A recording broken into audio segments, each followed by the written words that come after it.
듣고 계신 여러분 환영합니다. 오늘 우리가 아주 깊이 파헤쳐 볼 자료는 익히 잘 아시는 마가복음 4장과 5장 텍스트입니다. 네, 반갑습니다. 풍랑을 잠재우신 사건, 그리고 거라사 광인 이야기죠. 주일학교나 설교에서 수없이 다뤄진 내용인데 오늘 우리의 미션은 이 익숙한 텍스트를 약간 다른 각도에서 뜯어보고 그 안에 숨겨진 치밀한 정치적, 문화적 메타포를 찾아내는 겁니다. 네, 아주 흥미로운 분석이 될 겁니다. 자, 배를 타고 이방인의 땅인 거라사로 가시던 예수님이 거센 폭풍우를 만난 장면부터 짚어볼 텐데요. 텍스트를 보면 이게 단순히 날씨가 나빠서 생긴 자연재해로 보기엔 묘한 구석이 있거든요.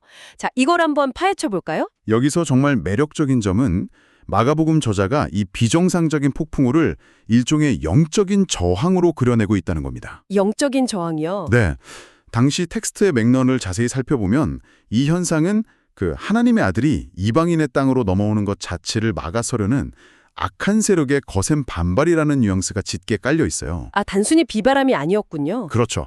예수님이 바다를 향해 잠잠하라고 꾸짖으시는 단어 자체가 성경 다른 곳에서 귀신을 내쫓을 때 사용하는 언어와 완전히 동일하거든요. 단순한 기상이변이 아니었던 셈이죠. 맞아요. 바다와 바람을 막 인격체처럼 꾸짖는다는 게 참 예사롭지 않죠. 그리고 그 거센 저항을 뚫고 마침내 거라사에 도착해서 무덤가에 살던 광인을 만납니다.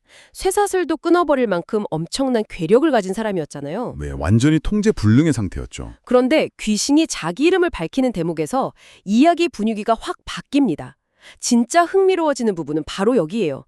귀신이 자기 이름을 군대, 그러니까 레기온이라고 대답하거든요. 네, 레기온이죠. 1세기 당시에 이 레기온은 약 6천 명의 중무장한 보병으로 구성된 로마 제국의 핵심 군단 단위를 뜻하는 단어잖아요. 이걸 더 큰 그림과 연결해보면 이야기의 스케일과 무게감이 완전히 달라집니다. 종교적인 텍스트에 갑자기 로마 제국의 심장과 같은 군사용어가 등장했다는 건 절대 우연이 아니죠. 그렇죠. 아주 치밀하게 의도된 장치라는 거네요. 정확합니다. 당시 팔레스타인 지역 독자들에게 레기온이라는 단어는 억압, 착취, 폭력 그 사체였습니다. 즉, 이 광인이 겪는 끔찍한 고통은 단순히 한 개인의 불행한 정신질환을 넘어서는 겁니다. 로마 제국의 가혹한 지배 아래서 억압받고 병들어가는 식민지 백성들의 집단적인 트라우마와 악한 권력 구조를 상징하고 있는 거거든요. 거대한 제국의 폭력이 한 개인의 비참한 몸에 그대로 투영된 거네요. 바로 그겁니다. 그리고 이어지는 장면이 시각적으로 아주 압도적입니다. 그 레기온 귀신들이 근처 상기슭에 있던 2천 마리의 돼지떼에 들어가게 해달라고 간청하잖아요. 네, 간청을 하죠. 허락이 떨어지자마자 그 엄청난 수의 돼지떼가 비탈을 내리달아 바다에 빠져 몰살당합니다. 텍스트를 읽다 보면 대체 왜 이런 극적인 장치를 썼을까 궁금해지는데 그래서 이게 다 무슨 의미일까요? 당시의 역사적 배경을 알면 무릎을 탁 치게 되는 절묘한 메타포입니다. 기록에 따르면 1세기 당시에 그 시리아와 팔레스타인 지역에 주둔하면서 유대인들을 억압했던 부대가 바로 로마 제10군단이었습니다. 제10군단이요? 네. 그런데 놀랍게도 이 제10군단의 군단 상징 문양이 다름 아닌 멧돼지였어요. 아, 멧돼지요? 와, 그러면 돼지떼가 바다로 뛰어들어 몰살당하는 그 장면은 억압적인 로마 군단이 한순간에 수장되는 모습을 아주 통쾌하게 시각화한 거군요. 맞습니다. 게다가 이 장면은 유대인 독자들에게 아주 익숙한 과거의 기억을 강렬하게 소환해요. 과거의 기억이라면? 바로 출애굽 당시에 억압자였던 파라오의 군대가 홍해바다에 빠져 몰살당했던 그 사건이죠.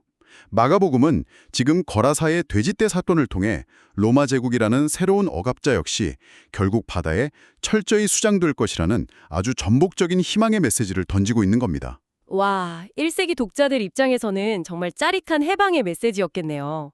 그런데 저는 이 놀라운 기적을 목격한 마을 사람들의 반응이 참 씁쓸하더라고요. 네, 참 안타까운 대목이죠. 자신들을 짓누르던 폭력적인 억압 세력이 사라졌는데 사람들은 기뻐하기는커녕 예수님한테 제발 우리 지역에서 떠나달라고 간청하잖아요.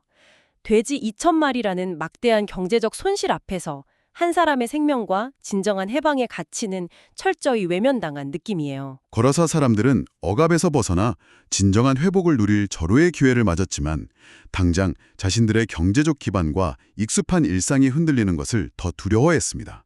하지만 이야기가 절망으로만 끝나는 건 아닙니다. 어떻게 전개가 되죠? 예수님은 배를 타고 떠나시지만 온전하게 회복된 그 한 사람을 남겨두시죠. 그리고 그 사람은 대가볼리, 즉 10개의 고을 전체에 자신이 겪은 변화를 전파합니다. 거대한 억압의 땅에 심겨진 작은 겨자씨 한 알이 지역 전체를 흔드는 시작점이 된 셈이죠. 억압적인 제국에 맞서는 단 한 사람의 회복, 그리고 그로 인한 변화의 파장. 오늘 우리가 텍스트를 통해 깊이 파헤쳐본 이 이야기들이 듣고 계신 여러분의 지적 호기심을 충분히 채워주었기를 바랍니다. 특히 경제적 이익 때문에 진정한 자유를 놓쳐버린 마을 사람들의 아이러니한 선택은 참 많은 여운을 남기네요. 이 대목에서 중요한 질문이 하나 떠오르는데요. 과거 거라사 사람들이 경제적 손실이 두려워 진정한 구원과 해박을 거부했던 것처럼 청취자 여러분의 지금 삶은 어떠신가요? 참 날카로운 질문이네요. 네. 당장의 경제적 안정과 편안함을 유지하기 위해 어쩌면 우리의 삶과 정신을 교묘하게 병들게 하는 현대판 레기온, 즉 거대한 억압적 시스템과 기꺼이 타협하며 살아가고 있지는 않은지 여러분도 한 번쯤 깊이 고민해 보셨으면 좋겠습니다.